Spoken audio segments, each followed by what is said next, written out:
அஸ்ஸலாமு அலைக்கும் வரஹ்மத்துல்லாஹி வபரகாத்துஹு. தினமும் ஒரு ஹதீஸ். பனு அசத் கோத்திரத்தைச் சேர்ந்த ஒரு பெண்மணி என்னுடன் இருக்கும் பொழுது அங்கு வந்த அல்லாஹுவின் தூதர் ஸல்லல்லாஹு அலைஹி வஸல்லம் அவர்கள், இவர் யார் என்று கேட்டார்கள். இவர் இரவெல்லாம் உறங்காமல் தொழுது கொண்டே இருப்பார் என்று நான் பதில் கூறினேன். இதை கேட்ட அல்லாஹுவின் தூதர் ஸல்லல்லாஹு அலைஹி வஸல்லம் அவர்கள், நிறுத்து, உங்களால் இயன்றதை செய்யுங்கள், நீங்கள் சலிப்படையும் வரை அல்லாஹ் சலிப்படைய மாட்டான் என்று கூறினார்கள் என ஆயிஷா ரதியல்லாஹு அன்ஹா அவர்கள் அறிவிக்கிறார்கள். நூல் புகாரி, ஹதீஸ் எண் 1151.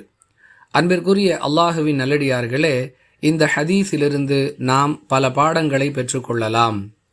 வணக்க வழிபாடுகளை அடையாளம் வைத்து ஒருவரை புகழுவது கூடாது என்பது இந்த ஹதீஸ் சொல்லக்கூடிய முதல் பாடம்.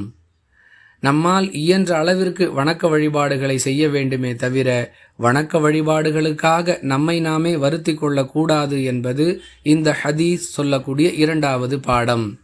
நாம் சலிப்படையும் வரையில் நம்முடைய வணக்க வழிபாடுகளை செய்வதை தவிர்த்து கொள்ள வேண்டும். நாம் எவ்வளவுதான் செய்தாலும் அதற்குரிய நன்மைகளை வழங்குவதற்கு அல்லாஹ் தயாராக இருக்கிறான்.